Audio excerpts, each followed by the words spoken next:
Vou te contar sobre um mundo tão absurdo que parece impossível. Um mundo que dizem ser complexo demais para você entender. Você já ouviu teorias da conspiração sobre a elite, bilionários, o 1%? Eles realmente vivem acima da lei, mas não usam poderes sobrenaturais para isso. Eles têm meios muito mais nefastos. Eles criaram brechas legais que só eles podem aproveitar. Nesta série, vou te contar como esses sistemas estranhos e bizarros funcionam e como eles acabam destruindo nosso mundo em terra firme. Bem-vindo ao Offshore.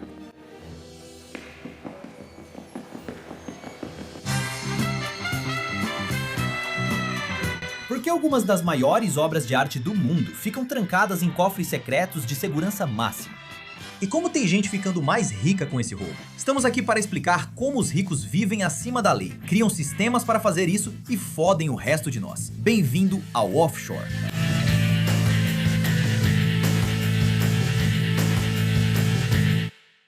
Ao pensar em roubos de arte, você provavelmente imagina George Clooney bolando esquemas espertos para driblar as autoridades. Mas os ultra ricos estão roubando arte de maneiras menos estilosas e muito mais revoltantes.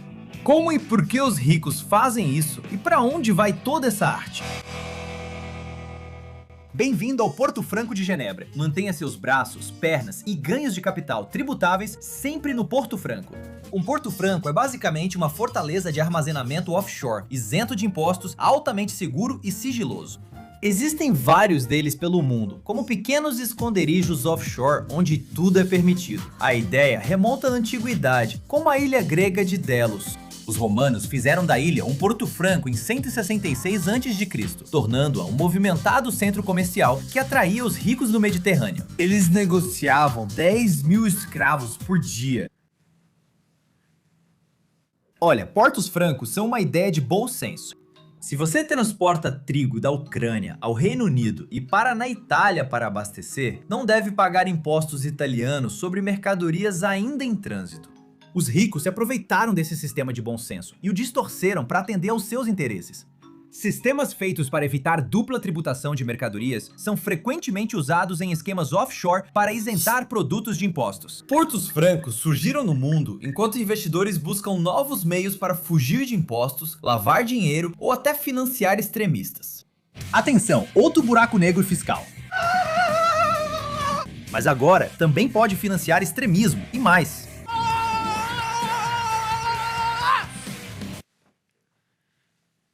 Um homem é amplamente reconhecido por transformar portos francos de depósitos de grãos em esconderijos offshore para bilionários colecionadores de arte. Yves Bouvier, também conhecido como o rei dos portos francos.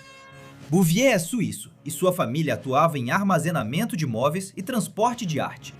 Com a perda dos prestigiados paraísos fiscais suíços, ele teve a ideia de unir depósitos fiscais, usados para guardar itens perecíveis, ao mercado mais desregulado, opaco e ultra rico do mundo: arte. Ele chegou até a abrir os seus próprios portos francos em Singapura e Luxemburgo.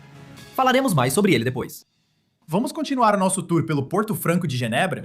Tudo começou em 1888 e agora é basicamente uma fortaleza, com controles meticulosos de temperatura e umidade, segurança de última geração, salas concebidas como cofres impenetráveis, portas blindadas resistentes a explosivos e fechaduras biométricas.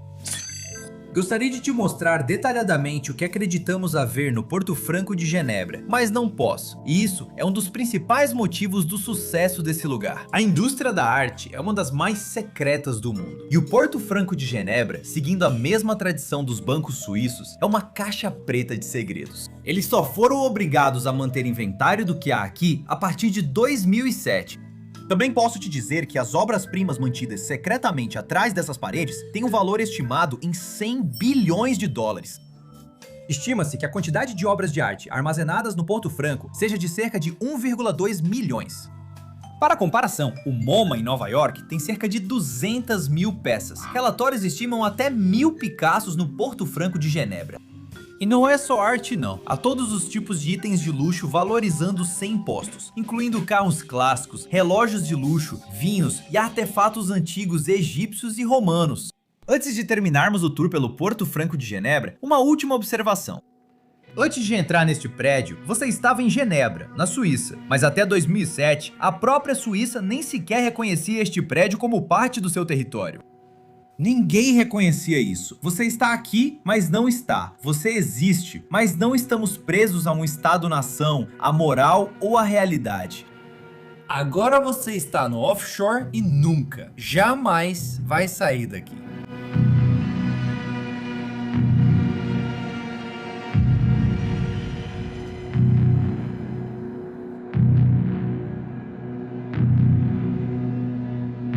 Então, como chegamos a isso? Como chegamos ao ponto de obras de arte mundialmente famosas serem retiradas das paredes e colocadas em depósitos escuros para acumular valor sem impostos, em vez de serem apreciadas por qualquer pessoa? É difícil apontar quando a arte deixou de ser um troféu dos ricos e virou um investimento de ultra ricos em empresas de Wall Street. Mas posso te dizer o seguinte. Em 2015, Lawrence Fink, presidente da BlackRock, a maior empresa de investimentos do mundo, disse que a arte contemporânea havia usurpado o ouro como reserva de valor. Isso só cresce. As 10 pinturas mais caras foram vendidas nos últimos 15 anos, mesmo ajustado pela inflação. Os Jogadores de Cartas de Paul Cézanne foi vendida por mais de 250 milhões de dólares. Intercâmbio de Willem de Kooning por cerca de 300 milhões. Finalmente, o número 1 de todos os tempos na lista das pinturas mais caras já vendidas foi o Salvador Mundi, de Leonardo da Vinci, por 450 milhões de dólares. Pelo príncipe herdeiro saudita Mohammed bin Salman, que supostamente exibe a obra em seu iate. Oh, olha esse decote em Jesus. Uau. Esses são apenas os preços que conhecemos, e isso nos leva a um motivo maior. A arte explodiu como um ativo de investimento nas últimas décadas. O mercado de arte é o mercado menos regulamentado do mundo. As casas de leilão não têm obrigação de informar quem está vendendo uma obra de arte, ou quem está comprando uma obra de arte. Em vendas privadas, obras de arte podem ser negociadas entre empresas de fachada com dinheiro em espécie, e o IRS depende dessas partes declararem seus lucros. Boa sorte com isso, porra! Os aspectos de lavagem de dinheiro e fraude fiscal do sistema offshore são terríveis. O que sempre acho mais interessante nisso é o que é tecnicamente legal. É aí que os portos francos prosperam. Se todo o retorno explosivo dos investimentos em arte e o mercado pouco regulamentado não bastassem, que tal eu colocar uma cereja no bolo? É tudo isento de impostos. Eu prometi um roubo pra você, então aqui está.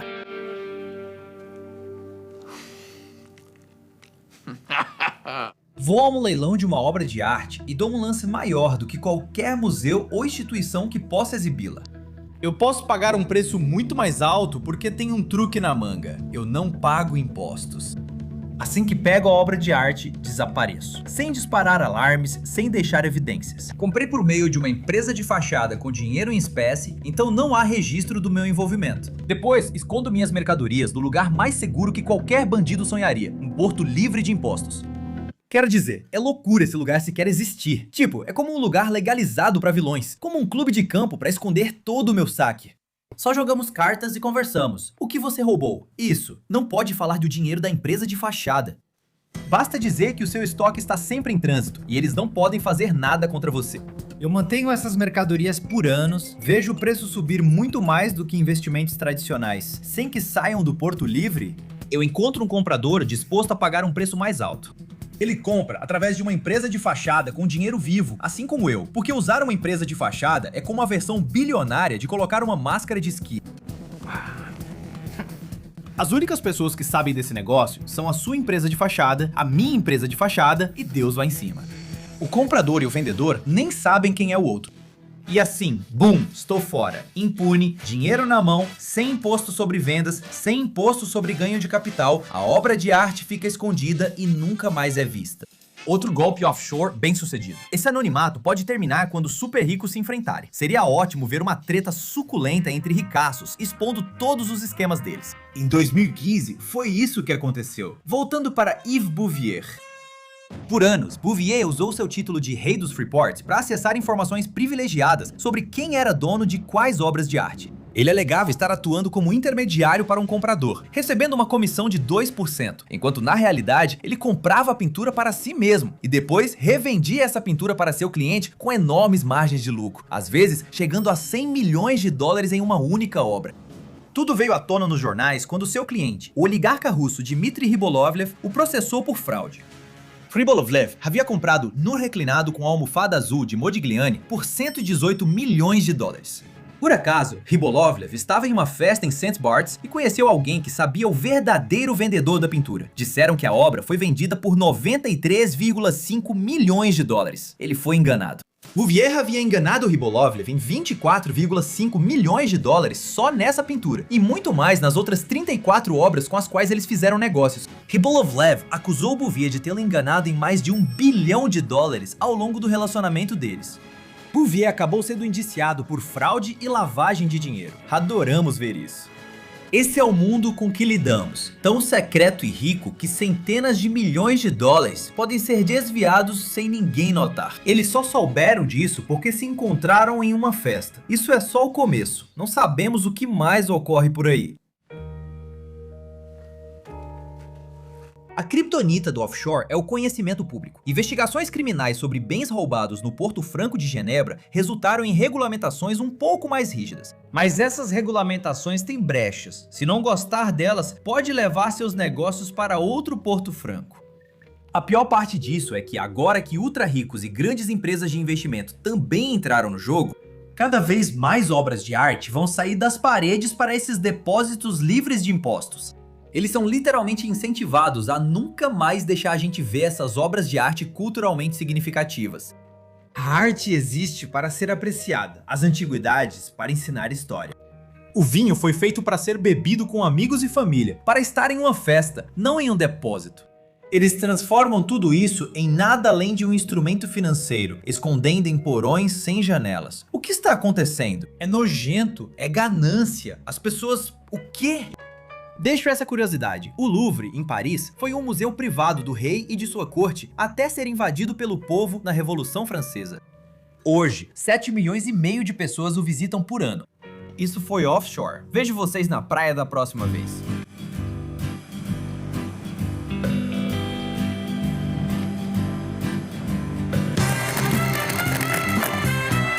Em uma ilha conhecida por navios que desaparecem, empresas que fazem bilhões de dólares sumirem misteriosamente. Estamos aqui para explicar como os ricos vivem acima da lei, criam sistemas para isso e ferram com o resto de nós. Bem-vindo ao offshore.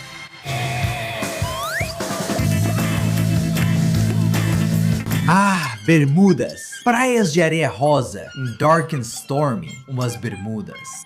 Todos já ouvimos sobre os mistérios do Triângulo das Bermudas, mas sabia que empresas usam isso para fazer bilhões de dólares sumirem? Essas pessoas realmente saem impunes? E como o Google, que afirma se preocupar tanto em não ser mal e adotou o lema "não seja mal", fez bilhões de dólares sumirem com manobras contábeis?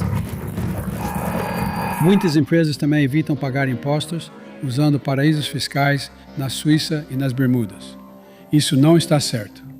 Biden fala sobre combater a prática de evitar impostos via offshores. Ele entende do assunto, já que seu estado natal, Delaware, é um verdadeiro paraíso corporativo. 68% das 500 maiores empresas da Fortune estão registradas em Delaware. Existem mais empresas do que pessoas em Delaware. O que significa que, se você estiver no Hind em Delaware, tem uma boa chance de ser literalmente ferrado por uma corporação. Mesmo com regras corporativas bem frouxas, Delaware não supera as Bermudas. Cada ilha offshore tem seu nicho. O das Bermudas é a erosão da base tributária e a transferência de lucros para o buraco negro das Bermudas. Meu Deus, é um buraco negro tributário e jurídico.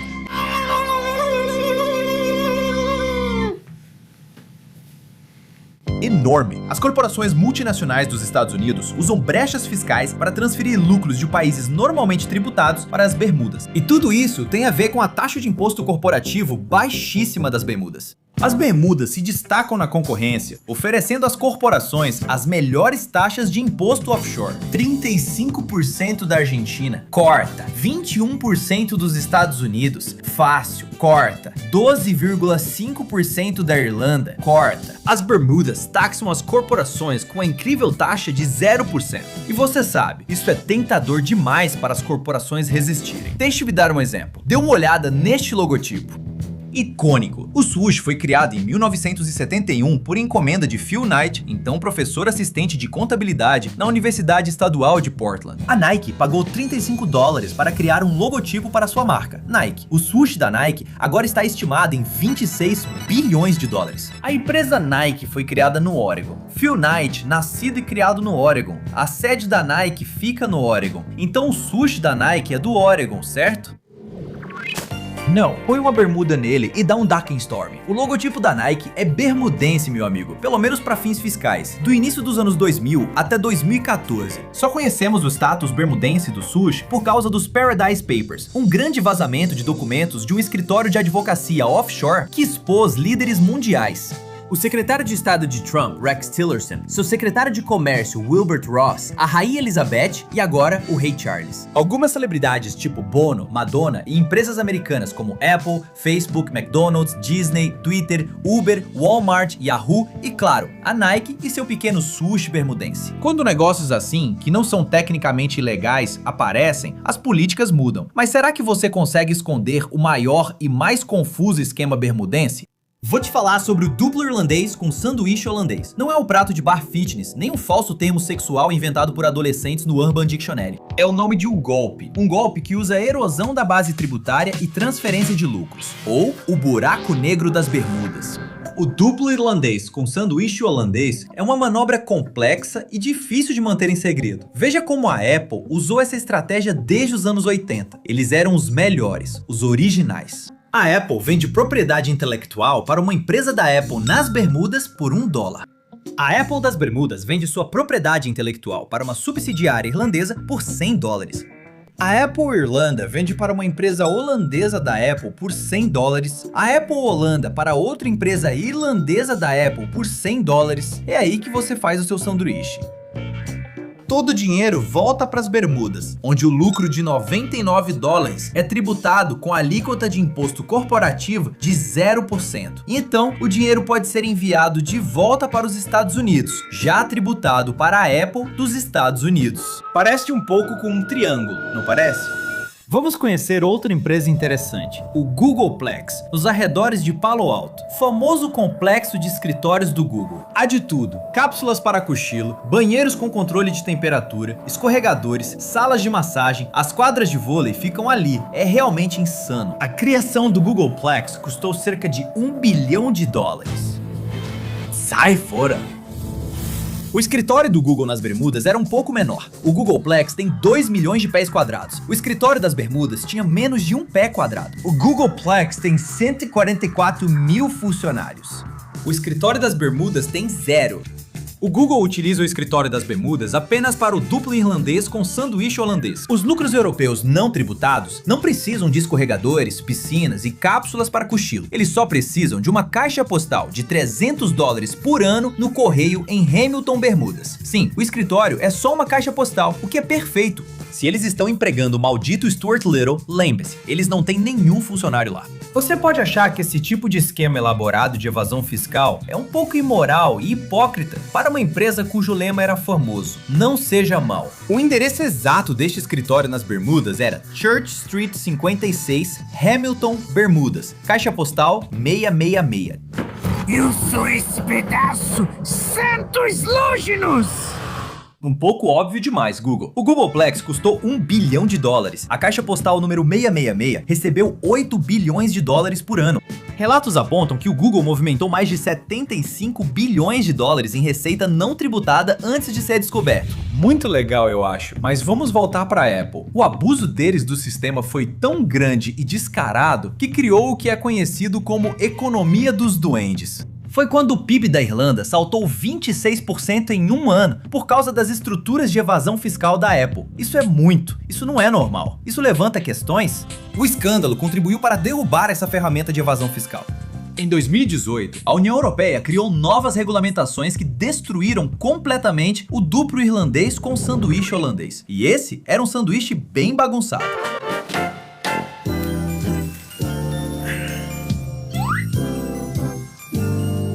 O offshore funciona com base no sigilo. Você não pode chamar atenção. Novas regulamentações foram implementadas e as corporações aprenderam, pararam de buscar brechas e mudaram de atitude. Só que não. As corporações criaram novas estruturas para evitar impostos e ainda lhes deram apelidos bobos. O sucessor imediato do duplo irlandês com sanduíche holandês foi o Single Mall, chamado assim porque o dinheiro vai para Malta, não Bermudas.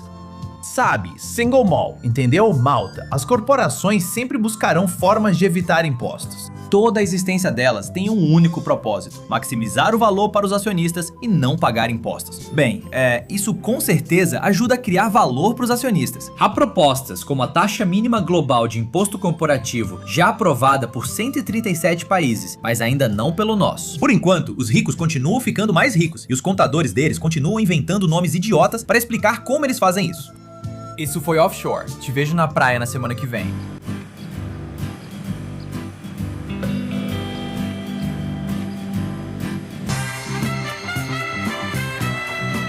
No Oceano Aberto, você escolhe as regras de que país vão valer para você. Os ricos e poderosos escolhem países que convenientemente deixam que eles não paguem impostos, ignorem regras de segurança e prejudiquem suas tripulações. Estamos aqui para explicar como os ricos vivem acima da lei, criam sistemas para isso e ferram com o resto de nós. Bem-vindo ao Offshore.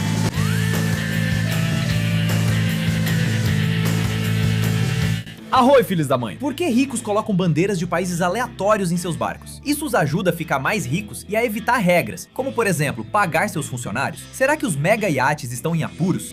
Será que empresas e ricos estão se beneficiando desses esquemas offshore? Vamos ver quem faz isso. As 3 maiores companhias de cruzeiro ficam em Miami, mas usam bandeiras offshore para evitar regulações e economizar. A Norwegian Cruises, por exemplo, utiliza a bandeira de Bermuda.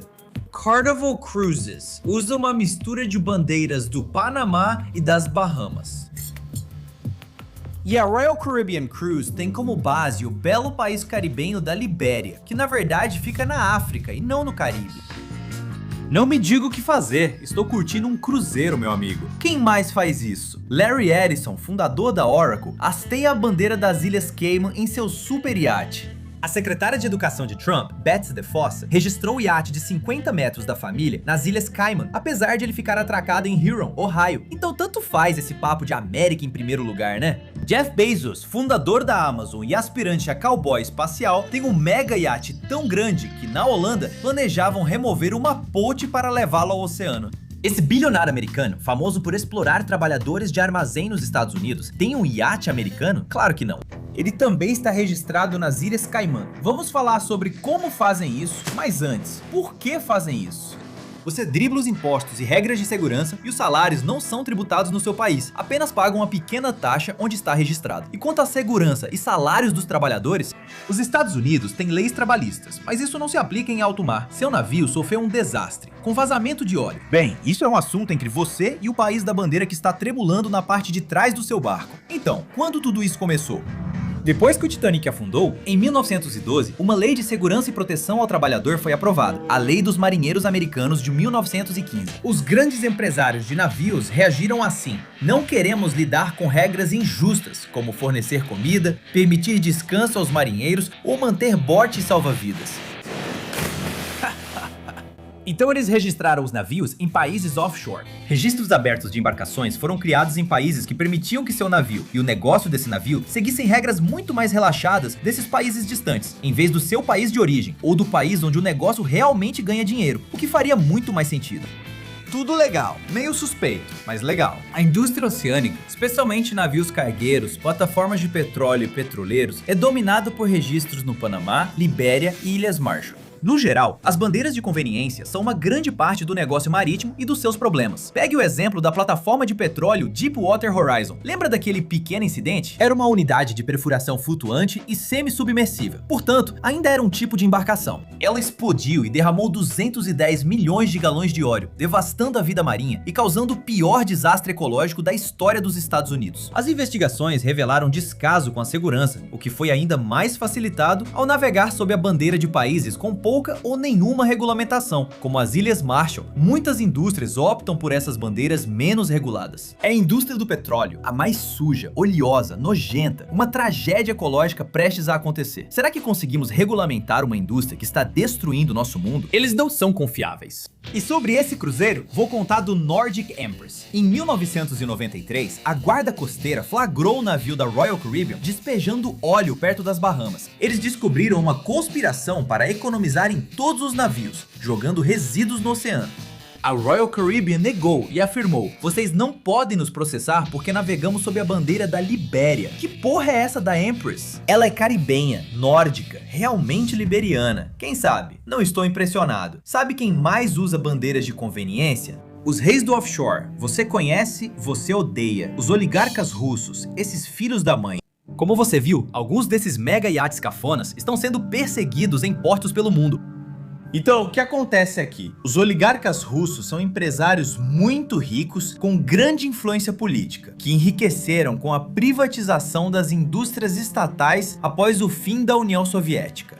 Eles alcançaram poder por serem amigos do Putin e adoram os seus enormes iates, verdadeiros cruzeiros privados. Roman Abramovich, por exemplo, possui o Eclipse. O Eclipse é o segundo maior iate privado do mundo, tem 2 helipontos e um mini submarino.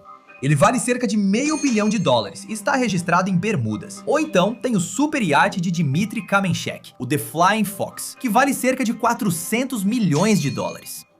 Jay-Z e Beyoncé costumam dar festas lá. Esse oligarca russo pode ter muitos problemas, mas escolher uma bandeira não é o deles. Ele escolheu as Ilhas Caimã para o iate, que possui banho turco autêntico e garagem para submarino exclusiva. Ter banho turco no iate já o torna praticamente um navio de cruzeiro. Por que eles querem navio de cruzeiro particular? Navios de cruzeiro são ruins, melhor ficar em terra. Não entendo o interesse por buffets e afins.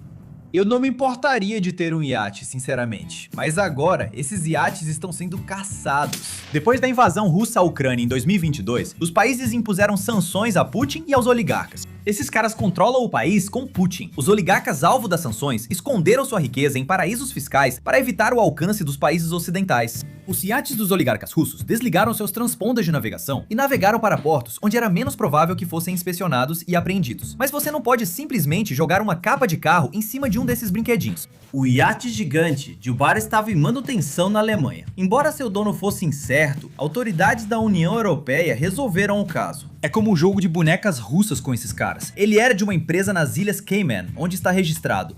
Mas essa empresa pertence a outra empresa na Grécia, que por sua vez pertence a outra empresa na Suíça.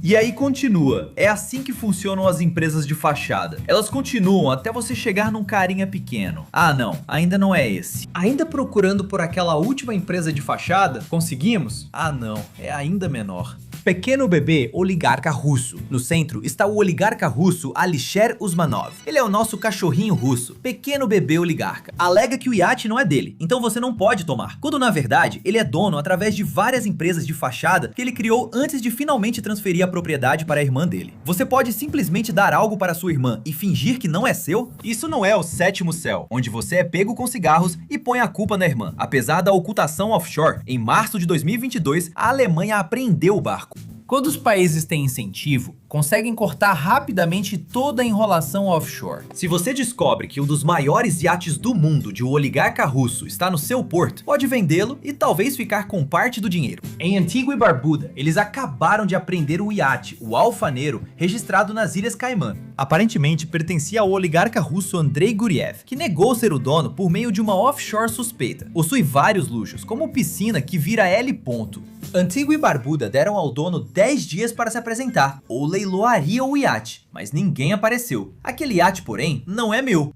Eric Schmidt, SEO do Google, comprou o barco por $67,6 milhões. Que petintia, praticamente de graça. E se você acha que talvez esse dinheiro vá para a Ucrânia ou algo assim, bem, isso é muito gentil da sua parte, mas também está errado. Que tal isso? Oligarca sancionado? O iate de Dmitry Pumpiansky, o Axioma, foi apreendido ao largo de Gibraltar. O iate acabou sendo vendido por $37,5 milhões em leilão, e o banco de investimentos americano JP Morgan ficou com o dinheiro da venda. O banco recuperou $23 milhões que havia emprestado anteriormente a um bilionário oligarca russo por algum motivo.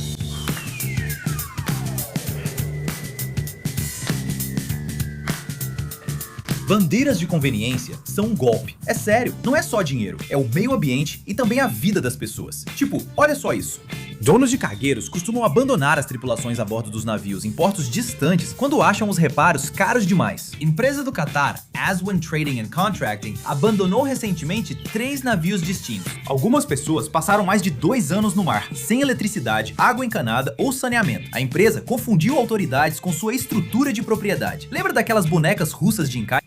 E claro, seus navios usavam bandeiras de conveniência. Essas pessoas estão a milhares de quilômetros de casa, ganhando pouco, sem segurança, refeições ou sono. E então, no final, eles simplesmente são abandonados. Só leva essas pessoas pra casa. Termine o trabalho. É tão ridículo. De quanto dinheiro você precisa? Olha, eu entendo. Você está tentando fazer negócio. Assuma um pouco de responsabilidade, só um pouco. Pare de fingir que seu navio está no Panamá, Libéria, Ilhas Marshall, seja onde for. Pare de fingir, assuma um pouco de responsabilidade. Pague os seus funcionários, deixe-os comer e dormir. É só isso. Quanto dinheiro você realmente está economizando? Por favor, só um pouquinho. Aqui vai essa última informaçãozinha. 40% dos navios oceânicos estão registrados em ex-colônias dos Estados Unidos, criadas por empresários americanos, e ainda são vendidos a partir do estado da Virgínia. Antes de achar que esse problema está longe de mim, saiba que ele é tão americano quanto a torta de maçã. Tudo bem, então. Te vejo no barco na semana que vem, aquele do mar.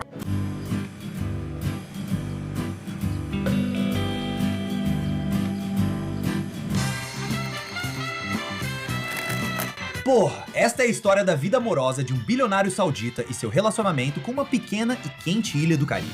Vamos mostrar como os ricos vivem acima da lei, criam sistemas para isso e prejudicam o resto. Bem-vindo ao offshore.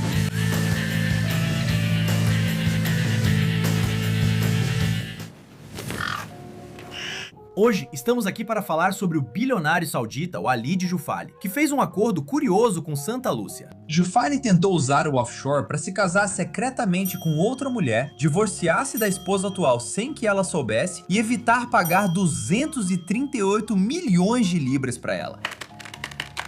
Isso corresponde a cerca de 320 milhões de dólares. Como ele conseguiu se casar em segredo, evitar pagar 250 milhões de libras e isso deu certo? Walid Jufali era um bilionário saudita, filho de família influente. Como a maioria dos ricos, ele herdou sua fortuna. A família dele possuía a maior empresa privada da Arábia Saudita, Yah Jufali & Brothers. Ele e a família eram absurdamente ricos, e ele levava uma vida de playboy príncipe, aproveitando ao máximo o dinheiro e a influência da família Jufali. Para enfeitar o currículo, ele conseguiu 2 títulos de cavaleiro, um do Vaticano e outro da Dinamarca, medalhas de participação para gente rica. Ele também gastou esse dinheiro como muitos super ricos, com itens culturais extravagantes. Uma vez, ele pagou quase 900 mil dólares por alguns nus em um leilão beneficente, incluindo um da Kate Moss, que também está de graça na porra da internet. Achei que todos aprendiam isso por volta dos 13 anos. Eu aprendi. Jufali ganhou destaque social ao se casar com a sua segunda esposa, Cristina Estrada, ex-supermodelo, famosa por ser garota do calendário da Pirelli. Se você não sabe, a Pirelli é uma empresa de pneus que por algum motivo também lança um calendário anual com modelos nuas. Por algum motivo, eu não sei. O casal teve 13 anos de luxo, mega iates, gastos anuais de 50 mil em casacos de pele e o show de fogos de $1 milhão no aniversário de 50 anos de estrada. Coisas comuns de casal, como comprar uma air fryer, mas eles gastaram $1 milhão em fogos de artifício. Eles construíram um chalé fortaleza subterrâneo na Suíça com materiais importantes como o quartzo do Afeganistão, uma piscina, uma garagem para 16 carros e um spa feito de ametista. A pedra de nascimento da Cristina Estrada. Graças a Deus a pedra dela é topázio, porque seria cafona se fosse outra. Mas infelizmente, parecia que a única coisa que o dinheiro não podia comprar era a felicidade. É aqui que as coisas começam a esquentar um pouco. Na Arábia Saudita, homens podem ter até 4 esposas. Em 2012, enquanto ainda era casado com Estrada, Jufali se casou com uma modelo libanesa de 25 anos, Lujain Haddad. Você talvez a conheça de um reality show chamado Dubai Blink. Haddad tem metade da idade de Estrada. Ele se casou após o aniversário de 50 anos dela. Jufali divorciou-se de Estrada em 2014 na Arábia Saudita, aparentemente sem que ela soubesse, conforme a lei islâmica. Cristina Estrada descobriu tudo e ficou chocada, então pediu o divórcio na Inglaterra, onde vivem. Por esse valor de 238 milhões de libras, foi tipo... Como ele tentou evitar esse pagamento alto? Parece que ele achou que poderia escapar de um acordo de divórcio legal com imunidade diplomática. Então vamos falar sobre imunidade diplomática. Basicamente, enquanto alguém está trabalhando para o seu governo em um país estrangeiro, essa pessoa não pode ser presa ou processada pelo país estrangeiro onde está trabalhando. É uma prática controversa porque existem pessoas que fazem coisas muito ruins e se safam usando a sua imunidade diplomática. Como em agosto de 2019, a esposa de um agente da CIA americana matou um cara na Inglaterra, aparentemente dirigindo do lado errado da estrada. Quando a esposa de um diplomata em outro país dirige como no Mario Kart, mas com menos riscos, então como alguém consegue imunidade diplomática? Primeiro, você precisa entender, pessoas ricas podem comprar cidadania no mundo dos paraísos fiscais. Os países vendem isso. Enquanto pobres morrem em jangadas ou têm filhos enjaulados ao tentar emigrar, ricos colecionam passaportes como cartas de Pokémon. Dá pra entender o meu ponto? Tipo, às vezes eu não sei se realmente está ficando claro. Eles estão comprando cidadania. Quero enfatizar, você não pode ir para outro lugar, tem que ficar aí. Os ricos compram o que quiserem, pois está à venda. Se você é super rico, às vezes nem precisa de cidadania. Pode simplesmente pular essa etapa e ir direto para o status de diplomata em um país onde nem mora. Aparentemente, foi isso que Jufali fez ao enfrentar o divórcio. Ele invocou sua imunidade legal como diplomata de Santa Lúcia, porque, ao que parece, Jufali foi nomeado representante permanente de Santa Lúcia na Organização Marítima Internacional, uma agência da ONU para a regulamentação de navegação, segurança e proteção marítima. O Ali Jufali tinha alguma qualificação conhecida em direito marítimo? Não. Ele tinha alguma habilidade especial ou experiência relacionada a barcos e coisas do tipo? Também não. Mas ele morava em Santa Lúcia? Na verdade, não. Ele sabe fazer nós de navegação? Nunca vi ele fazer nada com barco. Não faço ideia do que está acontecendo. Não temos certeza absoluta de que ele pagou pelo cargo de embaixador, mas podemos dizer isso. A Al Jazeera expôs os países de Dominica e Granada por venderem um cargo diplomático muito parecido. Como esse plano foi feito? Lembra quando Cristina Estrada soube do casamento secreto com a nova modelo de 25 anos? Segundo os tabloides, ela confrontou o marido. Depois disso, Jufali fez sua primeira viagem a Santa Lúcia e 4 meses depois, obteve o seu título marítimo. Depois que garantiu imunidade diplomática, ele corta o laço, se divorcia na Arábia Saudita e diz: "Venha me pegar, agora sou marinheiro." A alta corte do Reino Unido rejeitou as alegações de Jufali como diplomata. Rejeitou as alegações de Jufali como diplomata. O juiz afirmou que a nomeação de Jufali era totalmente artificial e não havia prova de que ele tivesse qualquer conhecimento ou experiência em assuntos marítimos. Ele afirmou que Jufali conseguiu esse cargo principalmente para evitar a lei do Reino Unido. O juiz disse: "Sabemos que você mente sobre ser especialista marítimo. Todos comentam isso." Jufali perdeu o caso. Ele foi condenado a pagar 75 milhões de libras em um divórcio, um dos maiores da história inglesa. São 110 milhões de dólares, o que é uma quantia absurda pra mim e pra você. Mas no fim das contas, não é tão relevante assim pra alguém que vale 9 bilhões de dólares. Então dane-se tudo. Eu nem sei por que ele fez isso.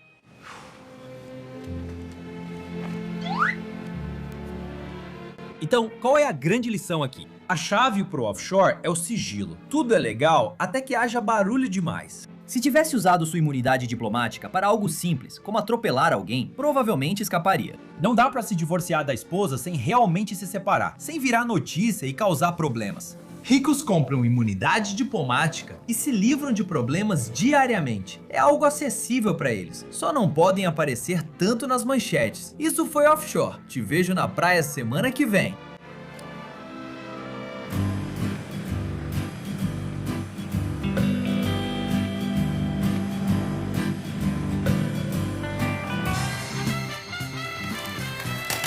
Cleptocratas, ditadores e oligarcas roubam os recursos nacionais e ficam com o dinheiro, enquanto seus filhos vivem luxuosamente no exterior entre celebridades e festas. Mostraremos como os ricos vivem acima da lei, criam sistemas para isso e prejudicam todos nós. Bem-vindo ao mundo offshore.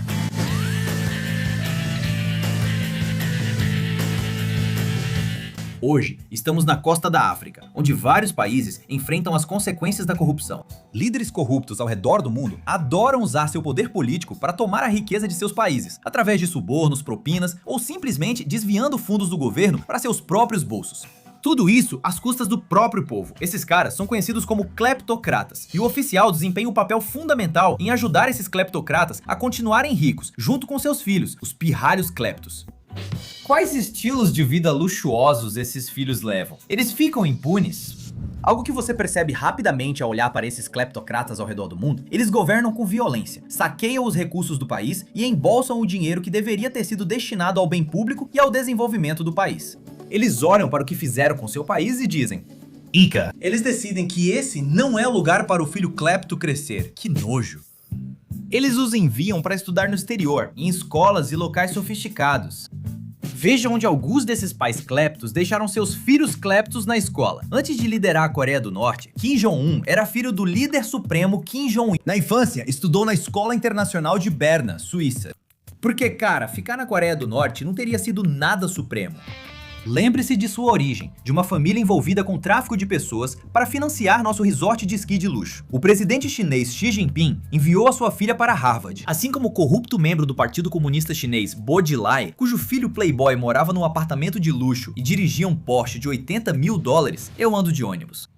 E os russos? A filha do porta-voz Dmitry Peskov já disse que a educação russa é um inferno. Fico pensando quem resolveria isso após sua morte. Essa socialite do Instagram estudou em Paris e se considera uma mulher que venceu por conta própria. Ela disse que as sanções dos Estados Unidos contra a Rússia pela invasão da Ucrânia são injustas. Talvez devêssemos ouvi-la, pois ela foi literalmente educada na injustiça. Sergei Lavrov, ministro das Relações Exteriores de Putin: o senhor, nem atacamos a Ucrânia, e a Ucrânia é comandada por neonazistas e viciados em drogas, enviou a filha para a Colômbia, em Nova York. A enteada de Lavrov, filha de sua outra esposa não oficial, estudou no Imperial College e, aos 21 anos, comprou um apartamento 5,8 milhões de dólares em Londres, segundo sanções recentes impostas contra ela. Sinceramente, você não é descolado a menos que tenha sanções contra você. Então, o que esses cleptopirrários realmente fazem com seus diplomas? Saif al-Islam, filho do ditador líbio Muammar Gaddafi, estudou em Londres e depois brutalizou seus cidadãos. O príncipe herdeiro do Bahrein estudou nos Estados Unidos e Reino Unido e depois reprimiu seu povo. Bashar al-Assad, ditador herdeiro da Síria, passou um tempo treinando em Londres como oftalmologista. Pode ler essas frases para que eu analise melhor uma ou duas? Droga, não se preocupe, eu vou lá brutalizar meus cidadãos. Como esses ratos de biblioteca gastam seu tempo? Sabe o programa da MTV, Meu Super Doce 16, onde ricos fazem festas insanas de 16 anos para os filhos? Alguns choram por ganhar uma Mercedes azul em vez de preta como queriam. Essas são as festas de gestores de fundos de hedge e rappers por seus filhos. Vou te contar sobre as festas dos cleptopirralhos. Fazem até bar mitzvah exagerado parecer uma merda. A que você foi péssima, Jake. Sua mesa de doces no Air Force e a estação de pintura, horrível. Todo mundo achou super sem graça, nada impressionante. Todo mundo odiou. Isabel dos Santos, filha do ditador de Angola, José Eduardo dos Santos, já trouxe Nicki Minaj para se apresentar no país por 2 milhões de dólares. Nicki Minaj postou no Instagram com Isabel, dizendo que ela seria a 8ª mulher mais rica do mundo. Dizendo: poder feminino, isso me motiva muito. Conquiste o seu, nada representa mais o poder feminino. Nada como desviar 3,5 bilhões de dólares da indústria de petróleo do seu país para se tornar a mulher mais rica da África. Enquanto metade do seu país vive com menos de 2 dólares por dia e tem a 60ª pior expectativa de vida do mundo, sim, consiga seu mandado de prisão da Interpol por desvio, fraude, tráfico de influência e lavagem de dinheiro. Mariah Carey também se apresentou para a família dos Santos em 2013. Faz sentido? Todos nós amamos o single de Natal da Mariah Carey. Tudo o que eu quero de Natal é o dinheiro do petróleo angolano. Sir Elton John tocou no aniversário do genro do então ditador do Cazaquistão por 1,5 milhão e Nelly Furtado supostamente se apresentou para a filha do ditador. E Kanye West se apresentou no casamento do neto dele por 3 milhões de dólares. E aos maiores amantes da música do universo dos filhinhos de cleptocratas, os filhos de Muammar Gaddafi. Um deles pagou 1 milhão de dólares para Beyoncé se apresentar na festa de ano novo dele em St. Bart's. Ele contou com Usher, Jay-Z, Russell Simmons e John Bon Jovi. A família Gaddafi já contratou Mariah Carey, Lionel Richie, 50 Cent e Nelly Furtado para shows. Nelly Furtado toca para todo ditador. Acho que todo ditador, disse Nelly Furtado. Pra ser justo, para quem uma popstar ainda não se apresentou, uma família explodiu um avião comercial, matando 270 pessoas. Depois, temos o atual vice-presidente da Guiné Equatorial, Teodoro Nguema Obiang. Nosso garoto Ted, um homem acusado de corrupção em grande escala por governos do mundo todo e filho do governante há mais tempo no poder no mundo, o pai do Ted, está há 4 décadas como ditador do país. E esse cara só faz festas. Em 2018, Teddy trouxe Ludacris, Akon, Jeezy e Sean Kingston para se apresentarem em sua festa de aniversário. Este é um vídeo do Luda, postado pelo próprio Teddy. Quem mexeu na África faz barulho. Se quiser ouvir... Faz barulho. Se você faz parte dos cerca de 45% da população da Guiné Equatorial que tem uma fonte de água segura e confiável, ou dos 51% que tem acesso a saneamento adequado, beleza. Vamos focar mais no Ted. Obians formam uma ótima dupla. Um pai disposto a governar com brutalidade e explorar sua própria nação para ganho financeiro, e o filho disposto a viver o estilo de vida mais absurdamente extravagante possível. Então, primeiro, como os Obiangs ficaram tão poderosos? Papai Teodoro tomou o poder da Guiné Equatorial em 1979, ao liderar um golpe contra o tio, que executou na famosa prisão Black Beach. Família bacana, hein? Depois, a Guiné Equatorial descobriu petróleo. O PIB cresceu muito, mas o dinheiro não chegava ao povo, apenas a uma família. Como bons cleptócratas, eles não queriam usar esse dinheiro novo no próprio país. Nossa! Eles queriam gastar nos Estados Unidos e Europa. Entra então o infame Riggs Bank, o banco americano mais importante que poucos conhecem. Muitos presidentes dos Estados Unidos foram clientes. Isso está no verso da nota original de $10. Ele financiou o governo dos Estados Unidos na Guerra Mexicano-Americana, na compra do Alasca e na invenção do telégrafo. O Riggs abriu várias contas para os Obiangs e criou empresas de fachada nas Bahamas para eles. O Riggs fazia tudo por eles, até que tudo desmoronou depois do 11 de setembro. Um dos raros casos de punição ao sistema offshore nos Estados Unidos foi o fechamento do Riggs Bank, pressionado por investigações do Senado e grandes multas. Descanse em paz, velha instituição corrupta. Que os banqueiros sejam abençoados no céu. O 11 de setembro e suas consequências regulatórias, como o Patriot Act, impuseram regras rígidas contra a lavagem de dinheiro e atividade bancária, aparentemente destruindo o esquema offshore do OB. Quase esqueci que estamos no mundo offshore e que os ricos sempre se dão bem. Bastou que algumas indústrias fizessem lobby e conseguissem exceções temporárias às regras de lavagem de dinheiro após o 11 de setembro. Coisas como imóveis, contas de custódia, gestão de private equity, fundos de hedge, carros de luxo, jatos particulares e casas de leilão. Essa lista de isenções era como um manual offshore para montar uma vida de playboy nos Estados Unidos. E Ted é o playboy kleptobrat. Nos anos 2000, Ted vivia em seu palácio em Malibu, adquirido por $30 milhões. Mansão de 1.500 metros quadrados com campo de golfe, quadras de tênis e 2 piscinas com vistas incríveis para o Pacífico. Ted possuía ao menos 32 carros esportivos e certa vez estacionou seu Bugatti perto de uma boate, onde viu pessoas admirando o carro. E mandou seu motorista para casa buscar outro Bugatti para estacionar ao lado. Assim ele teria 2 Bugattis para exibir. Como assim 2 deles? Caramba, eu preciso ser assim? Ele possuía lanchas de alta performance e o jato Gulfstream Single adquirido via empresa de fachada. Também namorou modelos e a rapper Eve. Ele fez uma festa para ela num iate alugado por $700 mil. Ele contratou um construtor de barcos alemão para projetar um iate personalizado de 60 metros, com tanque de tubarões, cinema e portas acionadas por impressão digital, por $380 milhões.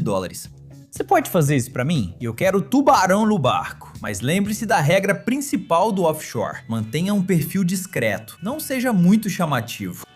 Esse cara era chamativo. A vida dele era a mais luxuosa e insana que você pode imaginar. E ele conseguia torná-la ainda mais insana. Teddy era obcecado por Michael Jackson e com o dinheiro sujo, decidiu ser o maior colecionador de itens do cantor. Comprou um prêmio Moon Man da MTV. O disco de ouro de Beat It, uma bola de basquete assinada tanto por Michael Jackson quanto por Michael Jordan, jaqueta vermelha autografada do clipe Thriller, estátuas em tamanho real do Michael espalhadas pela mansão em Malibu. E o grande prêmio? Por $160 mil, ele comprou a famosa luva branca coberta de cristais.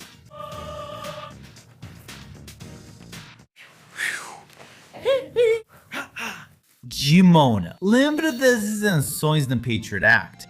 Uma é a indústria de leilões, que não precisa investigar a origem do dinheiro ou quem compra itens superfaturados do Michael Jackson.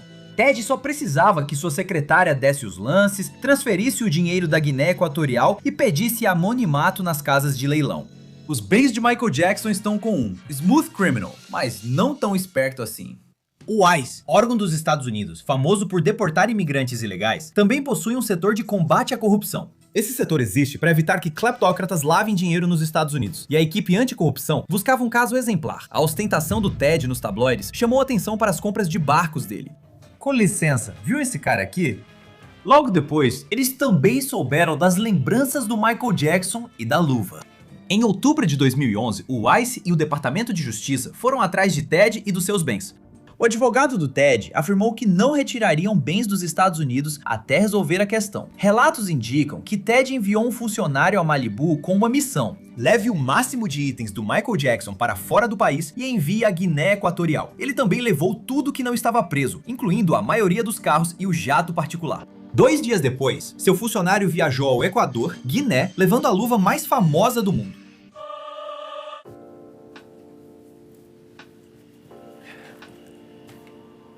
Cleptócratas como os Obiangs usam seu poder para explorar o país, pegando dinheiro que poderia ajudar o povo e gastando consigo mesmos e com seus filhos. E o que aconteceu com Ted? Agora ele é vice-presidente no país dele. Ele viaja de jatinho, passeia de iate e posta no Instagram. E na verdade, em 2014 ele postou muitas fotos de itens do Michael Jackson, incluindo a luva branca. Os cleptocratas são os vilões dessa história? Claro, mas os Estados Unidos também são cúmplices por permitir essas brechas para que enviem dinheiro sujo. As reservas de petróleo da Guiné Equatorial são quase todas exploradas por empresas petrolíferas americanas, que lucram muito. Todo o dinheiro dos recursos naturais do país vai para uma família corrupta, que gasta tudo em artigos de luxo nos Estados Unidos. Em 2009, um telegrama diplomático da Embaixada dos Estados Unidos no país aconselhou que a porta está escancarada para os Estados Unidos exercerem influência significativa e pressionarem o presidente envelhecido a implementar reformas democráticas. Eles disseram: nós, pelas petrolíferas dos Estados Unidos, pagamos tudo, e a liderança da Guiné Equatorial sabe. Os Estados Unidos criticam o dinheiro enviado a paraísos fiscais como Suíça e Ilhas Caimã, mas para o resto do mundo, os próprios Estados Unidos são agora o principal paraíso fiscal. Antes era a Suíça, depois foram as Ilhas Caimã e outras ilhas e tudo mais. Agora, o paraíso fiscal é os Estados Unidos. É isso que está acontecendo. É isso que estou tentando explicar neste episódio agora. Nós éramos o paraíso fiscal esse tempo todo? Isso foi offshore. Te vejo na praia semana que vem. Ah, droga, não posso acender essa coisa aqui no estúdio. Vou ser demitido, porra.